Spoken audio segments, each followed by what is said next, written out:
नमस्कार, जन टीवी देख रहे हैं आप। मैं श्वेता शर्मा आपके साथ। खबरों की शुरुआत से पहले एक नजर डालेंगे अभी की हेडलाइंस पर। देहरादून में नियुक्ति पत्र वितरण समारोह कार्यक्रम में सीएम पुष्कर सिंह धामी शामिल। राजकीय मेडिकल कॉलेज के असिस्टेंट प्रोफेसर को सौंपे ज्वाइनिंग लेटर।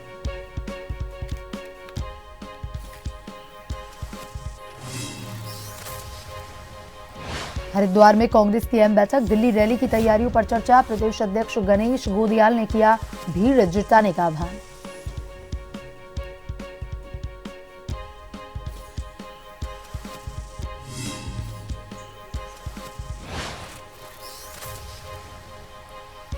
नैनीताल में मानव वन्यजीव संघर्ष को लेकर बैठक। डीएम ने वन विभाग को दिए सख्त निर्देश। जरूरत पड़ने पर बदलेगा स्कूलों का टाइम टेबल।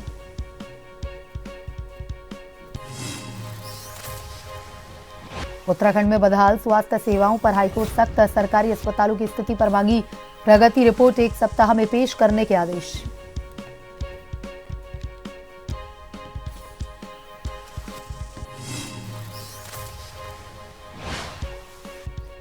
उत्तराखंड के ऊंचाई वाले इलाकों में बर्फबारी। पहाड़ी क्षेत्रों में गिरा पारा। नदी और झरने जमे।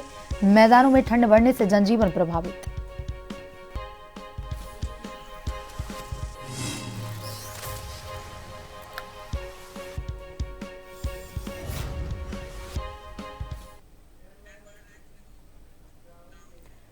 हरिद्वार जिला कांग्रेस ने दिल्ली में होने वाली रैली की तैयारियों को लेकर एक निजी होटल में बैठक की।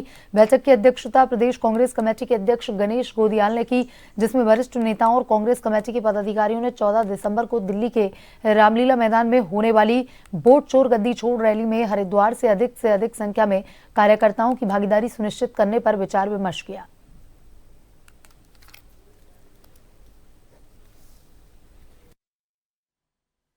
बहुत बड़ी महारैली करने का फैसला राहुल गांधी जी ने रामलीला मैदान नई दिल्ली में लिया है। उसकी तैयारी पूरे देश में हर प्रदेश के जो इंचार्ज हैं वो कर रहे हैं। उसी कड़ी में हमारे प्रदेश के जो सम्मानित अध्यक्ष गणेश गोदियाल जी हैं, उन्होंने कल जिले हरिद्वार की बैठक बहादुराबाद गणपति वेंकट हॉल में ली है और उसमें स्पष्ट तौर से सभी जो पर्यवेक्षक हर विधानसभा के बनाए गए हैं उनसे रूबरू वार्ता कर आमने सामने बात करके स्पष्ट तौर से एक ड्यूटी लगाई है कि आपको मिनिमम 500 और मैक्सिमम 1000 तक हर विधानसभा से व्यक्ति लेकर। ठंड के साथ अब मानव वन्यजीव संघर्ष की घटनाएं भी सामने आने लगी। इसे लेकर डीएम नैनीताल ललित मोहन रयाल ने जिले के सभी डीएफओ की बैठक लेते हुए सख्त निर्देश जारी किए हैं। जिलाधिकारी ने कहा कि जंगली जानवर आबादी की ओर ना आए, इसलिए वन विभाग सोलर फेंसिंग को दुरुस्त करने के साथ ही उनका रखरखाव करे। जंगल से सटे गांवों और इलाकों में वन विभाग गश्त बढ़ाए ताकि ग्रामीणों की सुरक्षा सुनिश्चित हो सके। रात्रि के समय में वन विभाग की टीम अतिरिक्त गश्त करे। स्कूलों की टाइमिंग भी यदि बदलाव करना पड़े तो शिक्षा अधिकारी इसको भी सुनिश्चित करें। ग्रामीणों से अपील है कि जंगल समिति इलाकों में आवागमन अकेले ना करें। जनपद में जितने भी हमारे प्रभागीय वनाधिकारी हैं, उनसे मानव वन्य जीव संघर्ष के मुद्दे पर बैठक यहाँ पर आयोजित की गई थी। तो उसमें मुख्यतः जो हमारी सोलर फेंसिंग है वो जहाँ जहाँ उनका रखरखाव ठीक नहीं है उन्हें सुचारू करने को कहा गया है। जहाँ पर ऐसे जो वन क्षेत्रों से निकट वाली आबादी क्षेत्र हैं वहाँ पर पेट्रोलिंग बढ़ाने को कहा गया है। हनी बी फेंसिंग भी कुछ क्षेत्रों में इन्होंने उसको पायलट तौर पर किया है। कुछ एरियाज में जो 3 टियर बुशेज बफर की जो बाड़ होती है, तो आवश्यकता अनुसार जहाँ पर जो उपयोगी मॉडल हो, जहाँ पर हाथीरोधी दीवार बनानी हो, इन सब मुद्दों पर विचार विमर्श हुआ है। और वहीं देहरादून में जिलाधिकारी सविन बंसल ने जनता दर्शन कार्यक्रम में जन समस्याओं को सुना। दूर दराज से भारी संख्या में पहुंचे लोगों ने घरेलू जमीन विवाद, सीमांकन, ऋण, माफी, आर्थिक अनुदान, भरण पोषण प्रमाण पत्र जैसी 176 समस्याएं रखी। जिलाधिकारी ने मौके पर ही कई मामलों का निस्तारण किया। साथ ही कुछ समस्याओं को संबंधित विभागों के अधिकारियों को निस्तारण के निर्देश दिए गए। और वहीं जिलाधिकारी ने कहा कि जन समस्याओं को गंभीरता से लेते हुए उच्च प्राथमिकताओं पर उनका समाधान करना सुनिश्चित करें।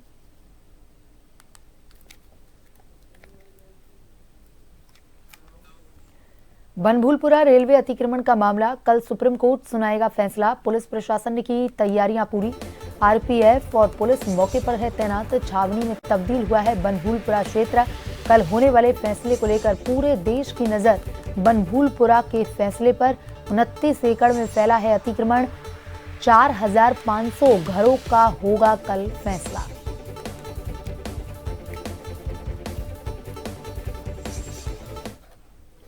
और इसी खबर पर ज्यादा जानकारी के साथ संवाददाता ऋषि कपूर फोन लाइन पर जुड़ चुके हैं। ऋषि कपूर, कल 29 एकड़ में फैला जो अतिक्रमण है, यानी कि 4500 घरों पर फैसला आने वाला है। सभी की निगाह बनभूलपुरा पर टिकी हुई है क्योंकि कल बेहद अहम दिन माना जा रहा है। क्या कुछ अपडेट है?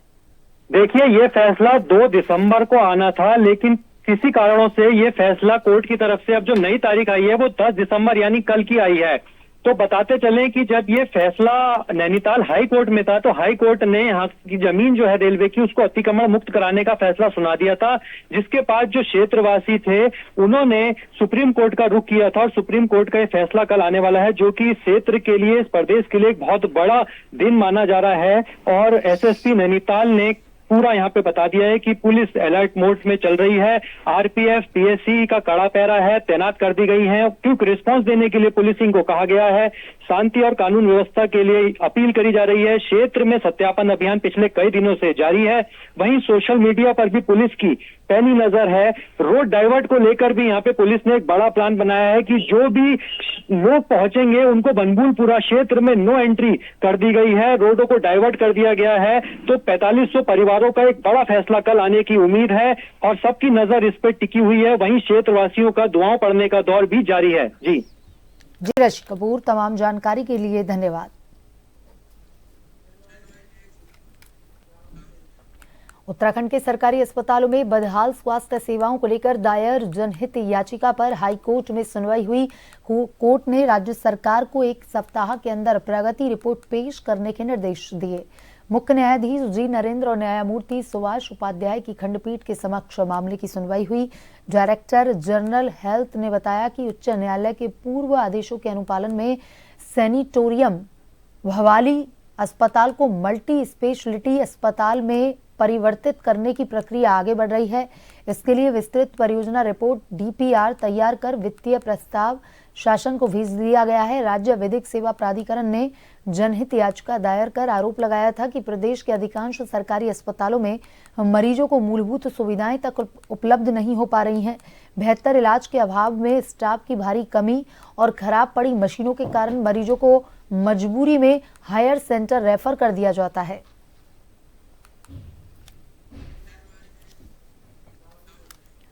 कुमाऊं के सबसे बड़े नगर निगम हल्द्वानी में कूड़ा प्रबंधन को आधुनिक और व्यवस्थित बनाने की दिशा में बड़ा कदम उठाया गया। नगर निगम ने सोर्स सेग्रीगेशन यानी कि स्रोत पर ही कचरे को अलग अलग करने की नई व्यवस्था लागू कर दी है। नगर आयुक्त परितोष वर्मा के मुताबिक इस मॉडल को सबसे पहले वार्ड 51 में लागू किया जा रहा है और जल्द ही इसे शहर के सभी वार्डों में शुरू किया जाएगा। इसके तहत लोगों से अपील की जा रही है कि वे गीला और सूखा कचरा अलग अलग दें ताकि door to door collection team कचरे का सही प्रबंधन करें। गीले कचरे से खाद तैयार की जाएगी जबकि सूखे कचरे को एमआरएफ सेंटर भेजा जाएगा जहां इसका उचित निस्तारण किया जाएगा। देखिए, जैसे अब की भारत सरकार के भी निर्देश हैं और स्टेट गवर्नमेंट के भी निर्देश हैं। इसी के तहत जो हमारा कूड़ा जहाँ पे हमारा एकत्रित होता है उसी से हम सोर्स सेग्रीगेशन कर रहे हैं। गीला और सूखा कूड़े को अलग अलग कर रहे हैं ताकि जहाँ पर हमारा ट्रंचिंग ग्राउंड में कूड़ा जाए हम उसको प्रोसेस कर सकें। हमने अभी जो हमारा दूसरा डंपिंग यार्ड है उसमें हमने एमआरएफ हमने प्लान कर रखा है और एक ट्रॉम्बलर हम लोग उसमें अपलोड करवा रहे हैं ताकि हम गीला और सूखे कूड़े को अलग अलग कर पाए और जो हमारा गीला कूड़ा है उसको प्रोसेस करके हम खाद के रूप में इसका प्रयोग कर सकें। कॉर्बेट टाइगर रिजर्व आने वाले लाखों पर्यटकों और यहां तैनात वन कर्मियों के लिए राहत भरी खबर है। रिजर्व के सबसे प्रसिद्ध और दूरस्थ पर्यटन जोन ढिकाला में 17 साल बाद मेडिकल डिस्पेंसरी फिर से शुरू हो गई है। यह डिस्पेंसरी 2008 तक सक्रिय थी, जिसके बाद से क्षेत्र में प्राथमिक स्वास्थ्य सेवाओं का अभाव बना हुआ था। ढिकाला जोन राष्ट्रीय राजमार्ग से करीब 31 किलोमीटर अंदर कोर जोन में स्थित है। हर साल बड़ी संख्या में देसी विदेशी पर्यटक यहाँ सफारी के लिए पहुंचते हैं। ऐसे दुर्गम क्षेत्र में अचानक से स्वास्थ्य समस्याएं, चोट या मानव वन्यजीव संघर्ष जैसी आपात स्थितियों में त्वरित चिकित्सा सुविधा उपलब्ध करवाना एक बड़ी चुनौती थी और इसी महत्वपूर्ण आवश्यकता को देखते हुए कॉर्बेट टाइगर रिजर्व के निदेशक डॉक्टर साकेत वडोला ने ढिकाला डिस्पेंसरी को दोबारा से शुरू करने का निर्णय लिया। कुछ सालों से या पिछले 17 सालों से डिस्पेंसरी बंद कर दी गई थी। हम लोगों ने उस डिस्पेंसरी को अब फिर से शुरू किया है। यथार्थ ग्रुप जो है एक सुपर स्पेशलिटी हॉस्पिटल है, उनके सहयोग से डिस्पेंसरी शुरू की गई है। अब वहाँ पर एक पैरामेडिक हमेशा रहेगा, दवाइयाँ और बाकी सामान वहाँ पर रहेगा, ताकि यदि कोई ऐसी ज़रूरत पड़ती है उस दूरस्थ क्षेत्र में तो प्राथमिक उपचार उनको वहीं पर मिल सके। हरिद्वार के जिलाधिकारी मयूर दीक्षित ने पिछले दिनों बढ़ती दुर्घटनाओं को ध्यान में रखते हुए जिले में ओवरलोडिंग के खिलाफ सख्त अभियान चलाने के निर्देश दिए हैं। उन्होंने बताया कि पिछले 3-4 दिनों से प्रशासन कड़ाई से कार्रवाई कर रहा है और यह अभियान लगातार जारी रहेगा। डीएम ने डीसीओ गन्ना को आदेशित किया है कि वे जिले की सभी शुगर मिलों के साथ समन्वय बनाकर सुनिश्चित करें कि किसी भी ट्रैक्टर, ट्रॉली या वाहन में ओवरलोडिंग ना हो। उन्होंने चेतावनी देते हुए कहा कि यदि किसी वाहन के ओवरलोड पाए जाने या दुर्घटना होने की स्थिति में जिम्मेदारी स्पष्ट रूप से तय की जाएगी और संबंधित व्यक्ति पर कठोर कार्रवाई की जाएगी। जिलाधिकारी के इस निर्देश के बाद परिवहन विभाग, पुलिस और स्थानीय प्रशासन को भी सतर्क रहकर निगरानी बढ़ाने को कहा गया। यह कदम दुर्घटनाओं पर रोक लगाने, सुरक्षित यातायात व्यवस्था सुनिश्चित करने की दिशा में महत्वपूर्ण माना जा रहा है।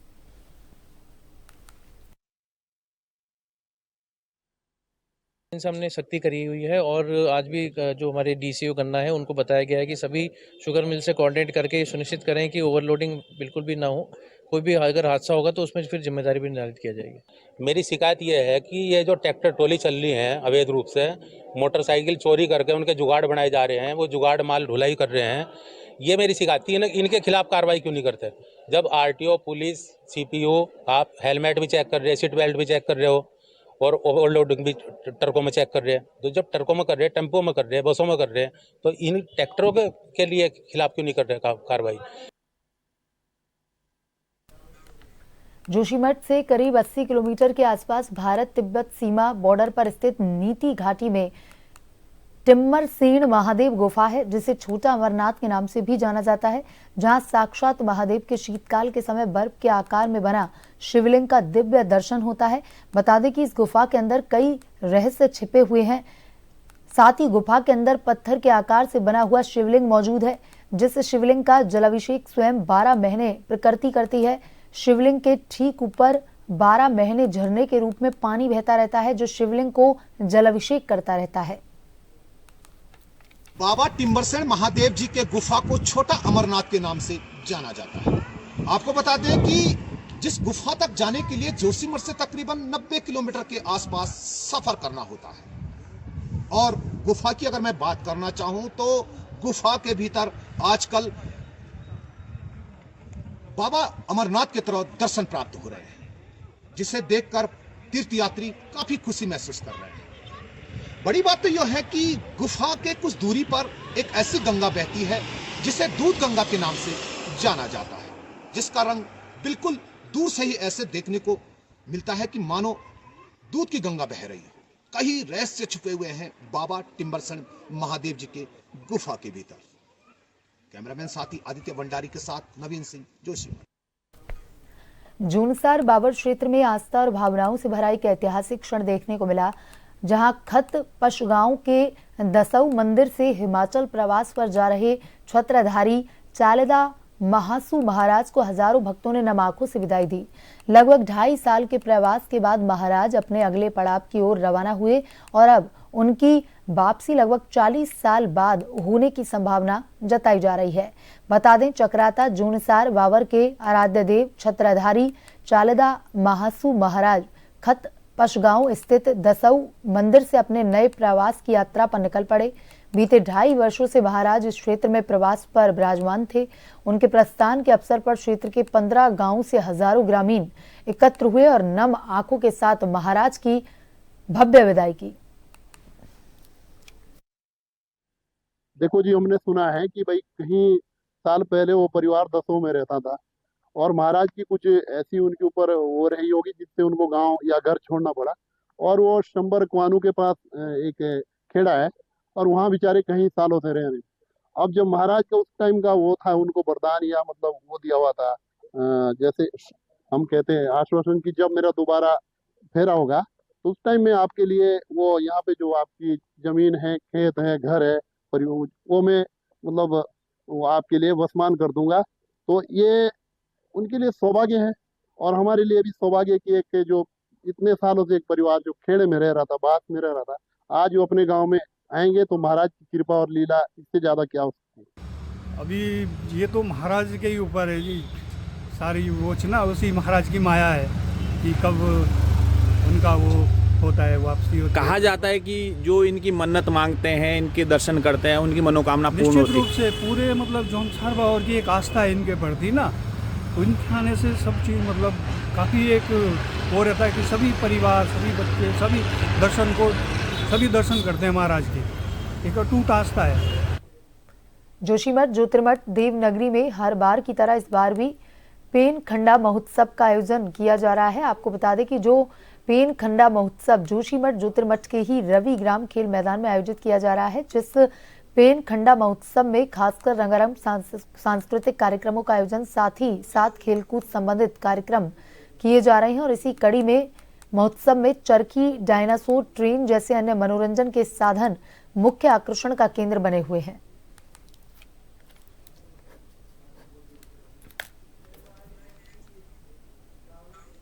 हरिद्वार के बहादुराबाद क्षेत्र के ग्राम रोहालकी किशनपुर में हाथी की लगातार दस्तक से किसानों में हड़कंप है। रात दिन खेतों में गन्ने की फसल को भारी नुकसान पहुंच रहा है, जिससे ग्रामीण अब आंदोलन की तैयारी कर रहे हैं। एसडीओ वन प्रभाग पूनम ने कहा कि हाथी मेगा हर्बीवर्स श्रेणी का वन्य जीव है और इसकी गतिविधियों पर नजर रखने के लिए विभाग हर साल पर्याप्त मैन पावर तैनात करता है। फसलों के नुकसान पर मुआवजा प्रक्रिया भी तुरंत शुरू कर दी जाती है। उन्होंने बताया कि मानव वन्य जीव संघर्ष रोकने के लिए बड़े कदम उठाए जा रहे हैं। आगामी कुंभ मेले को ध्यान में रखते हुए क्षेत्र में सोलर फेंसिंग, हाथी सुरक्षा दीवार, सुरक्षा खाई का प्रस्ताव भेजा गया है। विभाग का लक्ष्य है कि कोई मानव क्षति ना हो, ग्रामीणों की सुरक्षा सुनिश्चित की जा सके। लोगों के अब खेतों तक तो नुकसान कर ही रहे हैं हाथी, उनको मुआवजे की कार्रवाई भी हम तत्काल शुरू कर देते हैं और इसके लिए कर्मचारियों की तैनाती रहती है जिससे कि किसी को कोई मतलब मानव क्षति ना हो और इसका हमेशा ही प्रयास रहता है। उसको दूर करने के लिए मैन पावर ही नीडेड है और तो इस तरह के कोई ठोस उपाय जो हैं वो अभी कुंभ मेला जो आने वाला है उसके लिए भी प्रस्तावित हैं कि उसके लिए सोलर फेंसिंग और हम इसका हाथी सुरक्षा दीवार और हाथी सुरक्षा खाई का भी प्रबंध करें। बुलेटिन में अभी तक के लिए इतना ही। बने रहिए जन टीवी के साथ। नमस्कार।